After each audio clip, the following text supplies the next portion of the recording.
just so much culture, there's so much history. So with history, there comes a level of standard, and this club, the standard is to be in the Premier League. Well, there's 8 games to go in the Championship, and Middlesbrough, they're right in the middle of pushing for a promotion playoff place. And joining us now, Aidan Morris. Aidan, so good to see you. How is things going? Things are going well. It's a fun part of the season right now. Times are tense, but these are the moments we play for. So yeah, I'm loving it. Moments you remember well, Grell. Absolutely. Your old friend as well. You two know. Absolutely. I was a 30-year-old at the end of my career, and he was 15 years old, and he was buzzing around the training pitch at Columbus. So you've come a long way. Can you just explain to the people what the pressure is like from coming from, the MLS to going to a team like Middlesbrough and trying to get promotion to the Premier League? What are some of the differences that you've seen so far? Yeah, sure. I'm sure with your time as well. I mean, there's just so much. I guess to put it in simple terms, there's just so much culture, there's so much history. So with history, there comes a level of standard, and this club, the standard is to be in the Premier League. So with that, we have so much talent and we have so much quality in the field that the fans and the environment and the culture kind of pushes us always to be in the Prem. So now in this situation right now, it's tough times, but yeah, no, we're loving it, we're embracing it, and we believe in ourselves. You've been so much fun to watch this season. Obviously, you two have a lot of similarities in your career. You both played in MLS, you both played in England. Grella was just telling me earlier that you were 15, you used to run absolute rings around him. What was it like having Grell as a teammate? He was the grumpiest guy in the training field, but the nicest guy in the locker room. He still is the grumpiest guy here. No, it was fun. I just tried to be a sponge and just soak up as much information as I could from him. Yeah, role model for sure. Well, and so speaking about like real former pros, what's it like working for Carrick? Obviously, Man United legend and same position as you as well. So what have you picked up from him? What's he like on and off the pitch? Yeah, I just try to. I know it sounds so. I just try to learn as much as I can. Just try to focus to everything he says. Sometimes he'll jump in training, and it's just you can tell his level and the standards really high still.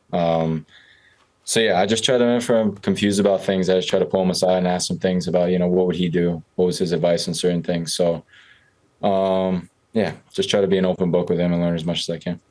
Aidan, one thing I remember from my time there was this overwhelming, on a personal level now, just straight to you, is the pressure that I felt from being away from my friends, my family, obviously where I'm from, my food, my culture, being away from everything, being there.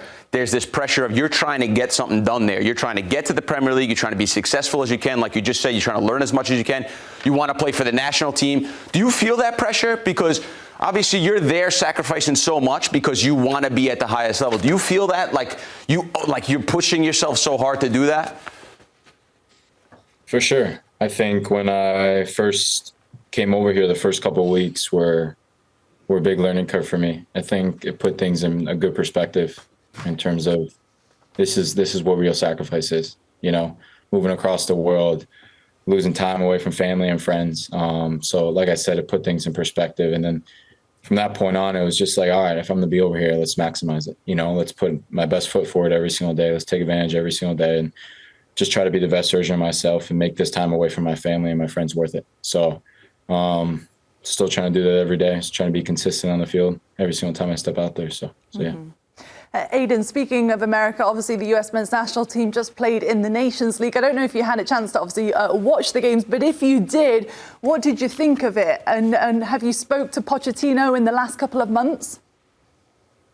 They came to watch the game versus Sunderland, but I watched I was home over the week, so I was able to catch most of the games, most of the minutes. But yeah, it's obviously not what we want in terms of we want to keep growing as, soccer in America and not ideal, but, it's going to take time. Things aren't going to be perfect right away. It's a process. We got a lot of talent, guys are performing at the club level really well. So I still have the utmost belief in this team in this country to put a good performance in the World Cup. Let's move on to something off the pitch. What's the nightlife like? What's the food like? How have you found a new favorite dish? Are you into the fish and chips? And I've just tried to it's so quiet over here and chill that I've just tried to take the time just to learn new things. I'm taking Spanish classes now. I'm trying to cook new dishes every single week. I'm trying to learn the guitar now. There's some spots down Yarm High Street I hit up every now and then, but no time to party when you're playing 46 games a season. So yeah, Grell. I don't know. I found time. I'm sure you did. I found some time. The other thing too, can you explain to people, obviously here in this country, because the first thing they want to know is, they always ask you, and they're going to ask you when you come back eventually at some point in your career, and hopefully stay there as long as you can and do a fantastic job. We're all rooting for you. But what's the banter like? Can you explain that to an American footballer, what the English banter is like in the changing rooms? I talk about it with my friends all the time. It's hard to explain. It's like, it's really dry, but I don't even know. Like sometimes they'll just put a pigeon up in the changing room, dude, and they'll do pigeon sounds, and then they think it's the funniest thing in the world, and like the whole locker room will be dying laughing. I'm like, this isn't funny, but it gets everyone. So it's just different. Dude, it took me such a long time. Like when I was first there for the first month, I was like, more than half the things I did were not funny at all, and I was like sitting there like, and like that's why I relate to you, because it's like you're here on a business trip, like you're here because you want to be in the national team, you want to be successful, and then there's like you're getting this sort of culture shock at the same time. So, but it does take time, and I will say, like, there's a game within the game that you got to get pretty good at. Obviously, you probably know that already. So there's the game within the game. Once you get good at that, it's fine. And I'm still trying to get used to Poppy, obviously. Like, she makes jokes all day long that I think are not great. He doesn't like it in England because they always had him as the joke. That's why he didn't get it, because the joke was on him most of the time. People just make fun of my accent most of the time, so I'm usually the joke. Can you understand them there? Because that's a difficult accent to understand up in Middlesbrough. Do you struggle, or are you used to it now? Some people talk with a little bit extra saliva than others. So sometimes it gets a bit tough, but most of the time I'm pretty switched on with it. How's good old Johnny Housen, man? The motor still running or what? What a pro. What a pro. Even when he's like just around the team, he's so important. He's still flying, still going strong. What a guy. Yeah, only good things to say about him. Oh, so good. It has been so much fun to watch you this season, as Grella said, and we're wishing you all of the best in the push for promotion to the Premier League. Best of luck for the run-in to close the season. We'll see you soon. Thanks, guys.